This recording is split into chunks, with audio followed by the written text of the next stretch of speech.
Et salut tout le monde, c'est Gilano pour PMU. On va se retrouver pour un nouveau format vidéo qui sera plus court, plus digeste que ce que je vous ai fait la dernière fois pour Conseil de Pro. Chaque semaine, je vais sélectionner une des mains que j'ai jouées et l'analyser, la décomposer street par street en essayant de parler de notions, de concepts différents à chaque fois. Ici on a Roi Dame, on est au cutoff, je vais pas parler du pré-flop, en gros le bottom c'est Dame 9 off ici de ce que j'open, et c'est défendu par Big Blind. Il n'y a pas de notion d'ICM particulière, on est en début de tournoi et Big Blind est un joueur régulier très compétent. Flop vient Valet 8-3, ok, alors déjà, rien que la stratégie flop est intéressante, il y a beaucoup de joueurs qui simplifient la vie ici en bettant small range. Je pense que c'est pas une simplification qui est complètement idiote, mais on a quand même une partie de notre value range qui va miss value, donc qui ne va pas mettre assez d'argent dans le pot, tout simplement parce que vilain ne va pas check raise assez, que ce soit en value ou en bluff. Et on a aussi une partie de notre range de bluff cette fois qui va trop faire réaliser les backdoors de vilain, notamment les petits as suités. Donc ici, je trouve que c'est vraiment très pertinent d'avoir deux sizes, du big, du small, et par contre une range de check, ça va pas servir tant que ça. On a très peu de mains que ça arrange, et c'est vraiment pas la peine de développer tout un autre nœud, toute une autre stratégie juste pour que 2-3 combos en bénéficient quoi. Donc juste bet range sur deux sizes. Ici Roi Dame avec no suit, je pense qu'on peut vraiment faire les deux. C'est vraiment très très indifférent. In-game on peut randomiser, on peut roll 50. Il y a des mains comme Dame 10 où je serais bien plus chaud par contre de prendre cher un peu plus souvent que 50% du temps. Roi Dame c'est vraiment whatever je trouve. Ici on a du coup bet small et vilain à call. Turn 9 de carreau, alors c'est intéressant. Dame 10 est rentré. C'est évidemment une carte qui apporte beaucoup de call chez vilain parce que les 9 font partie de ses principaux floats au flop. Pareil pour les 10 qui ont maintenant open-ender. Et il a 9x Hurt, etc. On pourrait se dire, oui mais Roi Dame, ok c'est un bon bluff, mais je suis pas content de bet fold cette main turn. En fait, il n'y a pas vraiment stack size où bet fold cette main turn est dramatique. Faut pas directement se dire, oh là là, je bet fold trop d'équité, etc. Peut-être que 40 dips, 35-40 dips, c'est peut-être le stack size où c'est le plus embêtant. Et du coup, on va plutôt privilégier des bluffs qui n'ont pas du tout d'équité, comme des As-4 de trèfle, As-4 de pique, As de trèfle, As de pique.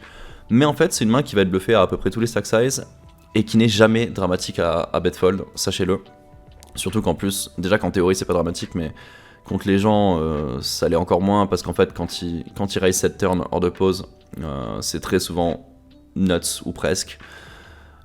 Et par contre, au niveau du betting, je pense qu'on peut avoir deux sizing sur cette turn. Overbet, je sais pas si c'est si pertinent que ça, parce que Dame 10 c'est quand même rentré, c'est un combo qu'on a. Enfin, que vilain en off, nous aussi. Il a beaucoup de call, je pense qu'on peut avoir du pot, on peut avoir du 2 tiers aussi. Je suis pas super fan d'avoir du mi-pot ou moins que ça, parce qu'en fait on est assez deep. Et une fois de plus, nos stratégies sont souvent drivées par notre value range, et en fait, même les moins bonnes mains qu'on va vouloir value turn, on pas envie de faire un sizing aussi petit que 1 tiers ou 40% ou quoi que ce soit. Donc, ce serait un peu tendre le bâton. Donc ici je choisis de bet. Là par contre je roll pas du tout turn. C'est vraiment un combo que je bet pur. Et je vais évidemment bluffer river sur pas mal de cartes. Avec no suit c'est super intéressant. Et on n'aura pas besoin de bluffer parce qu'on a hit top pair. Donc là c'est assez intéressant.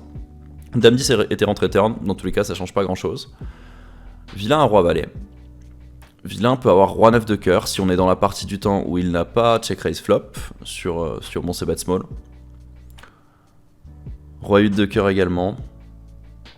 Mais on n'a pas tant de cut que ça parce que il aura roi 10 quelques fréquences je suppose. Je pense pas qu'il reste tout le temps turn. Et il aura aussi tous les call, les single pair plus draw qu'on call turn, donc 9x de cœur, 8x de cœur, valet x de carreau, valet 10, 8 10, 9 10, valet dame, dame 9, dame 8, enfin en gros il a vraiment plein de mains qui peut encore call river.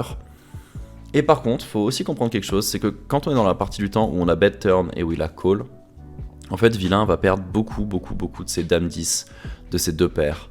Brelan, bon il aurait raise au flop, de 9 je pense qu'il aurait 3 bêtes près, mais même s'il avait pas 3 bêtes, il aurait raise turn.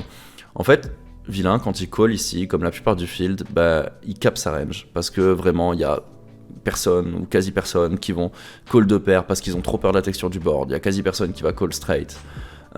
Ici, son top range, ce serait effectivement roi valet. On a quelques cuts. Mais pour moi, c'est pas assez important pour qu'on se dise, ok, là, je dois check back. En théorie, ça pourrait l'être, mais ici, je pense que c'est super important de bet. Et maintenant, quand on réfléchit à sa range, en fait, il a beaucoup de middle equity, il a beaucoup de valets, hein, parce que je parlais des call carry draw, mais il a aussi beaucoup de top pair, tout simplement.